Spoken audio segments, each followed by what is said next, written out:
Welcome to Metal Gear Armory. This is going to be my first review table. I was fortunate enough today to get the customer here to agree to shoot this review with me. This is just a random customer. Found me. I've done some work here for him. We're going to review it and just to give you something of what I do and an honest response. I know I've told you in a couple videos I've had customers complain of my competitors not being able to get service, and as far as you know, I'm just blowing smoke. So, you know, here today I have a living, breathing person, and I'm not paying you for this. No, I'm not getting paid. This is going to be his honest review. We're even going to bring him back after he's had it for a while and do an after-action report on it, what he likes, what he don't like, if there was any issues ever, and see how it worked out for him, the modifications that we made. Did it work, or was there any problems with it, and could we change it some more? So who are you, sir, and what do you do? My name is Ken People. I'm a local, I live in Columbus. I work construction, and I'm a member of a local short team. Okay, cool. So you actually go out in the field on patrol and come to help people, the damsels in distress, and the guys that don't know what they're doing. Yes, basically. And I've been a F.A.L, an F.A.L man for a long time. Love the gun. This gun previously was a gun like this. This is a D.S.A. This was a parts gun, you know. You hold good, bad, you got a parts gun. Did you build it as a parts gun? Did you buy it? Who'd you buy it from? I bought it from a gun store. Just a random gun store? This was a gun store in there, liked it, bought it. Did they give you any warranty with None. it? It was just, built it? You know, it was a fair price. It was a, I think it was a Hess that was built. You know, good and bad about Hess. So, but it was a fair price. I figured, what the heck, I'll give it a shot. You follow me? I also have a paratrooper D.S.A. That I like. That is a shorty. That It's got the folding stop on it, your EOTech. Yes, and EOTech on it. The problem I was having was there were certain things for the operations I was doing that the gun did not really, could be improved upon. Okay. So I talked to a buddy of mine, he gave me your name, and I was like, man, I would really like to customize this gun to what I feel this gun doesn't fit me well with, but how can I change it to fit me well to be a better operating gun? In the field, yes. Okay. And plus, this parts gun had some problems of feeding and gas issues on it that it wasn't 100%. I didn't trust my life with it. Okay, yeah, non-reliable. It wasn't a lot, but there was enough that something was wrong. And being a parts gun, when you have 90 countries that made these guns and put all these parts together, it's a good gun, but it's not like a D.S.A. that you have to have all in-house from butt stop to muzzle. They know it works. It takes somebody with talent to make everything fit so it works, and that's all. Now, when you mean feeding issues, I mean it wouldn't eject, it wouldn't strip them out of the magazine. It wouldn't. Failures to fire. It would fire most of the time. It just sometimes it would fail to eject or feed. Okay, strip around. Bring around it. It's like a boat was going back far. Gotcha. And you could have the gas locked all the way up on it. And it was just like nothing. Yeah, and it was random. You know, it wasn't like what the heck is. How do you predict how do you predict this, you know? Well, let me go a little bit over what I've done to it here. We cut this much off of the barrel. So as you can see on this one we got in just the other day for him from D.S.A. God loves F.A.Ls, as you can tell.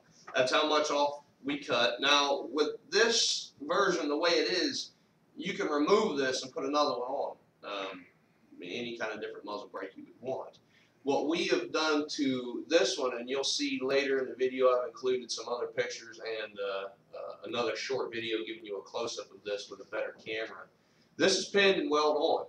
So the barrel itself is 14 and I would say about 14 inches.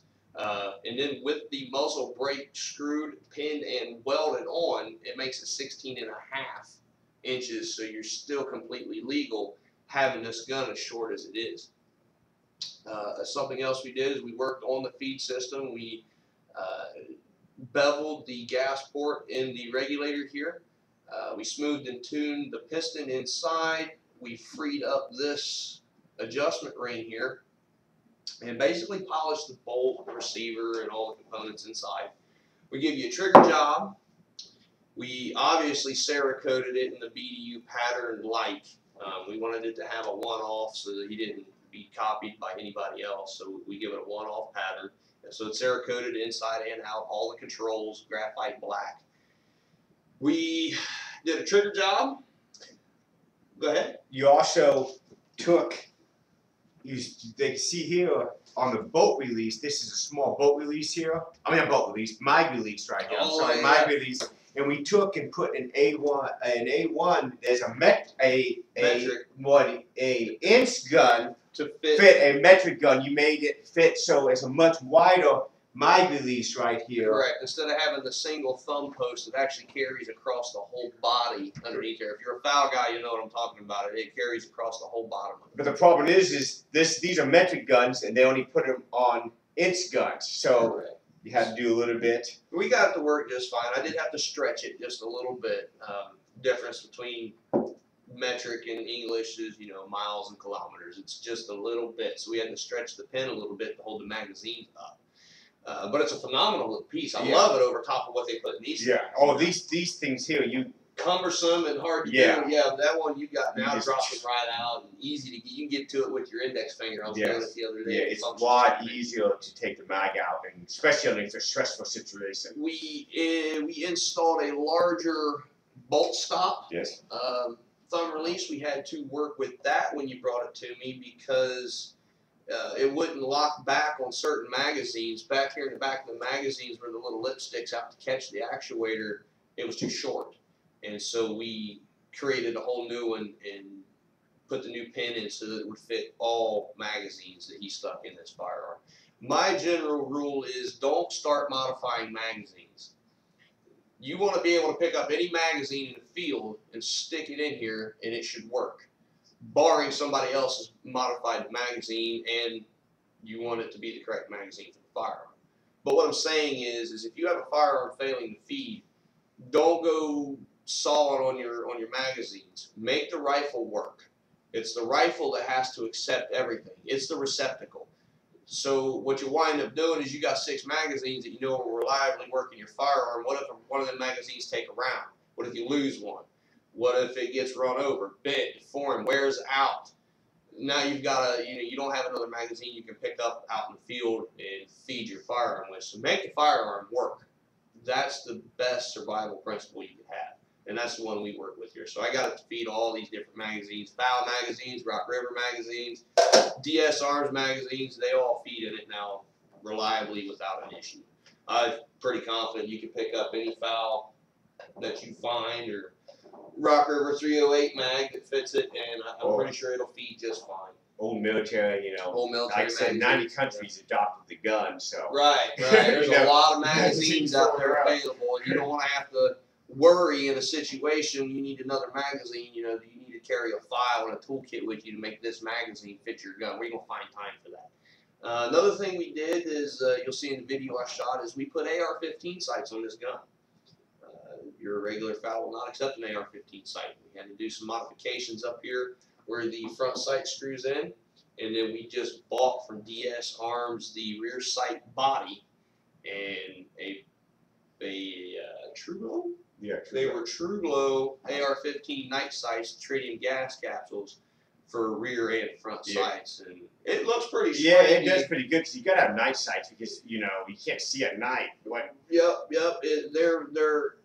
If you looked at this one earlier in the video, later in the video when I show it, you'll see this is pretty black and it's just a little popsicle stick sticking up there. With the AR-15, you've still got the popsicle stick. It's a little bit more broader. It's a lot easier to pick up, and it's got that white outline around the gas capsule. So it just looks awesome. Oh, it does. And even pulling it up just in daylight, seeing that white. It's way different. Because that black you kind of shorts you for. Yeah, it's way. And then with the walls, the way they set up that AR-15, it's a lot better on the left and right adjustment. Now you've got an AR-15 knob you can crank. Instead of unscrewing these and moving this back and with forth. A screwdriver, right? And then also you can't flip this up and down from a day to a night like an AR-15. You can with that now.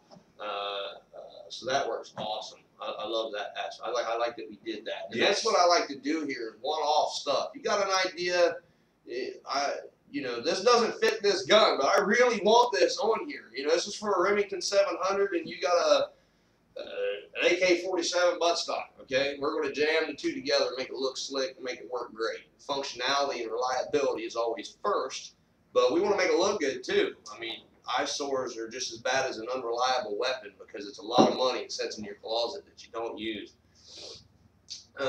Let's compare how short they are. Ken, grab this one up for me. Oh, we also put a wider safety. Oh yeah, I don't know if you can see this in the video, but yeah, we put a huge. I love that safety too because I've worked at this one and that one's very easy to find, very fluid. Yes, a lot easier. Yeah. Let's see here. Height wise, now this one, the one we worked on has a 1-inch butt pad. The original heat guard. Put this in there. Yeah, Right there. That'd be original. Lining up everything, yeah. So you can see it's just a little bit longer. Other than that, it's the same gun. I mean, it's the same plastic foregrip, the same plastic grip here, same butt stock. Everything's the exact same, minus the parts we talked about earlier. Have you go ahead and feel the trigger on that? Make sure she's clear first. Of course, we were waiting before we started the video. I'm just doing the wording. A lot smoother. All right, now feel the trigger, and it's brand new one we got the other day from D.S.A.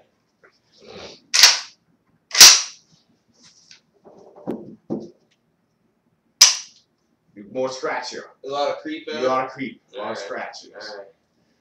But I think these D.S.As have like what 6-7 pound triggers on them, don't they? Yeah, well, yours started out with an 8. Oh. It was like 8.5, 8.6. Random on the meter. That's just about there, 8.5 pounds or so. Yeah, it's It's 7 pounds something now. I've got it written down on your sheet over there, I believe. But the big thing is we took out a lot of the creep and we decreased the pressure. Now, if you've got a F.A.L at home and you want it, it's a sweet trigger, ain't it? it's a sweet trigger. It's a sexy trigger. It is, it's. And I'm not leading him into saying that the way I worded that. I'm just, me and him has been working on this gun for a while. It's a lot better as compared to if they can only feel the creep of that trigger compared to the smoothness of this trigger. A F.A.L trigger is a tricky critter. You better know what you're doing before you start whittling on your F.A.L, or you're going to start spending money real fast. It takes somebody who knows exactly what they're doing because there's very little room to mess up, and it is super easy to mess up. The main sear is also the disconnector for the follow-up round.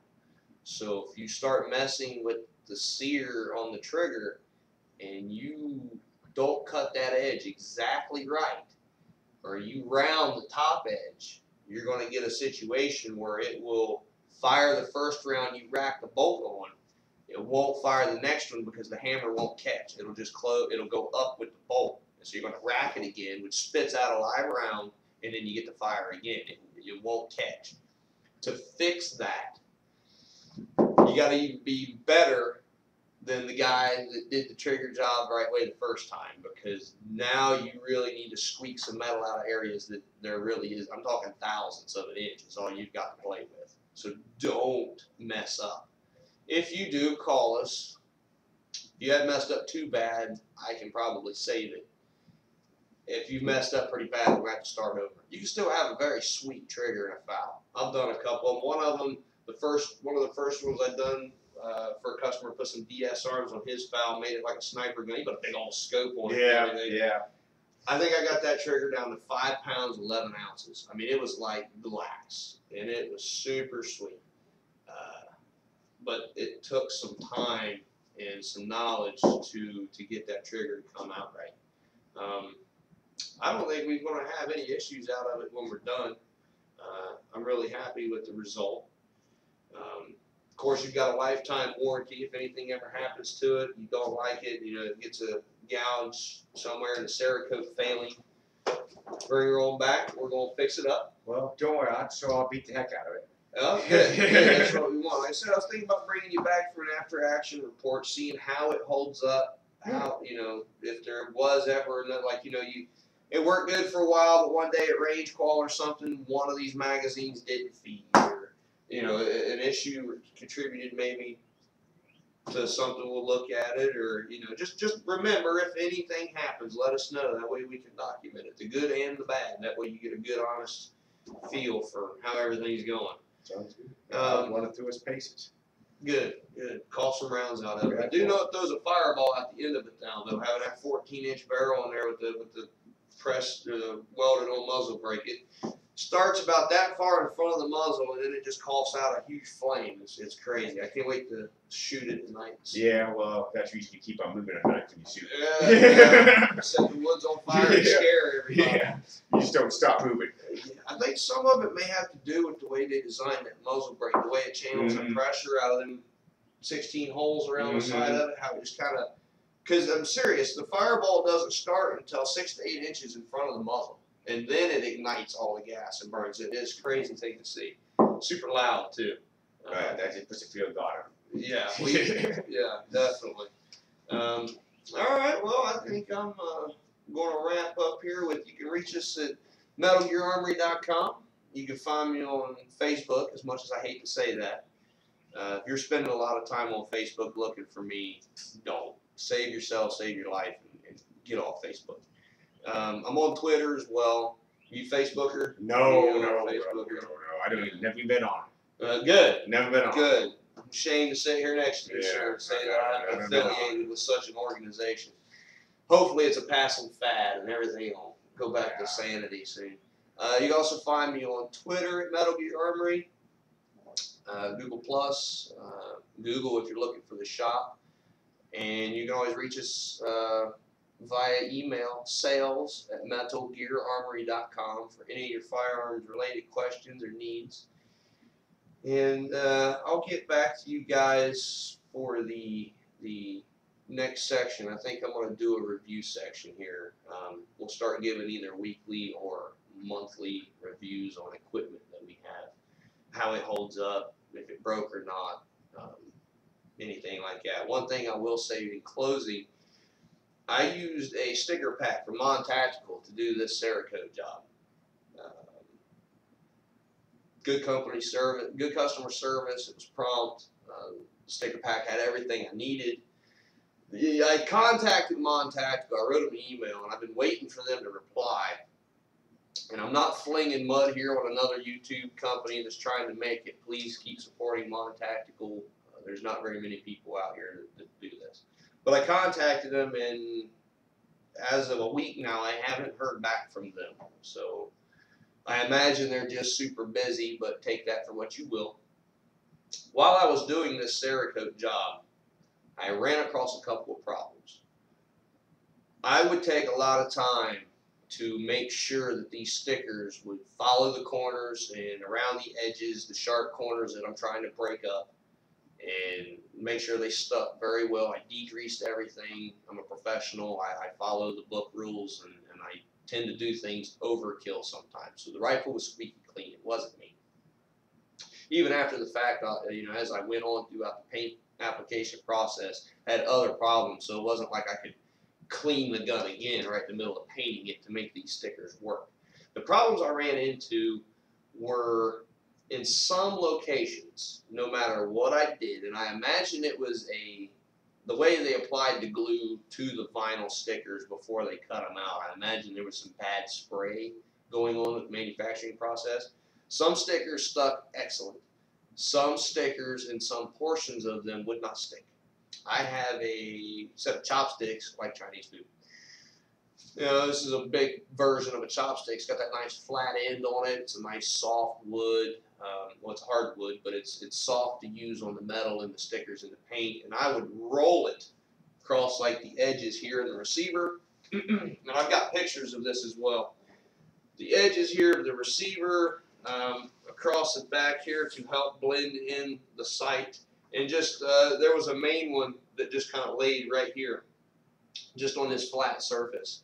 And I made the paint job come out fine. I was able to make them re-stick with some effort. It wasn't like I could just stick it back down there. Of course, I'm painting the gun. I need sharp lines. And you paid for this paint job, right? So I need to make sure this works from a business aspect. And so that's the problem I had, is they wouldn't stick. I would stick them all down, rub them down, like I said, use my thumb and press them for a few seconds. And I did 2 rifles. I did your brother's rifle as well. Okay. and had pretty much the same issue. No matter what I'd done, some of the edges wanted to come up. So, like for the one for the side, when I had the gun upright and I was spraying it, when I would take the air gun and you initiate your air pressure before you initiate your spray, or even as I was painting down here doing my sweeps, the air hitting the gun would let the sticker flap up. It would just kind of blow it up. Now, what's happening when that happens is you're getting paint mist underneath there, and that is destroying your lines. You want nice, sharp lines on a $400 paint job. And, you know, if you're getting overspray up underneath your sticker, plus now your paint's wet, you got paint on your gloves, you can't really start touching this thing to fix that. It's kind of like a one-time chance. If you blow it, you've blown it, okay? And to completely re-sandblast this firearm after I've applied $80 worth of Cerakote and start completely over can be extremely stressful. So that was one issue I had with the stickers. The other issue I had with the stickers is the ones that did stick excellently during the paint process, once I would cure it in the oven, the edges would roll up like a crispy bacon. The middle of the sticker would be stuck, but like these real fine edges right here, they would just lift up just a little bit, and they wouldn't stick back down because now the glue's dry from being in an oven for 180 degrees for 15 minutes. And so I would have to re-stick them or make sure that when I laid my next sticker pattern down that I covered that edge. Like right here, you see how I covered that edge? That's why. That edge was peeling up. So with the next set of stickers, I made sure the sticker went down and held that edge down. So if you're a do-it-yourselfer and you're trying to do this at home, you're not doing anything wrong. There was something wrong with the sticker pack. And I'll show you the pictures as I've painted this gun at the end of the video of what I'm talking about. Like I said, I'm not flinging mud on Mon Tactical. I'm just a man trying to build a business, and I want to give people honest, accurate reviews. I'm not going to lie for anybody. I don't care how much money they give me or what product they want me to test. I'm going to bend it, break it, put it through what you tell me it should take, and then I'm going to tell people if it broke or not. And I'll tell people exactly what I was doing with it when it broke. Was it my fault? Yeah, I was, you know, banging on it with a hammer and it broke. Well, okay, it's going to break. But no, if you're telling me that, you know, I should be able to apply it in this fashion, in this form, and use it in this manner, and I do exactly that, and it doesn't work, I'm going to tell people. Not that I'm doing anything specific to Mon Tactical. I'm just telling you my experience Cerakoting this and your brother's firearm. If anybody else is going to buy Mon Tactical stickers, make sure you get the good quality ones, and if you have that issue, make sure you're fixing it. You want to say something? Well, I just want to say the paint job looks fantastic. I mean, it took some work to get it. A difficult job. I mean, it looks good. It looks like $1 million. I mean, it did. You know, like I said, I just showed you. That's why that is placed that way. I see. There was some other areas anywhere you see like that, because I was trying to hold the sticker back down and give him his money's worth of a paint job.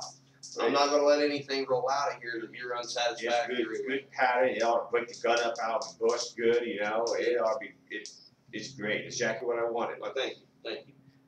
And I can provide the same service for you as well. If you watch any of my other videos, you'll understand that Columbus, Ohio, a good gunsmith is a very hard thing to find. There's plenty of them. I know because I repair their work all the time. And so if you're one of these gunsmiths watching this video, give me a call. I'll let you work in my shop. I'll teach you how the right way of doing things is.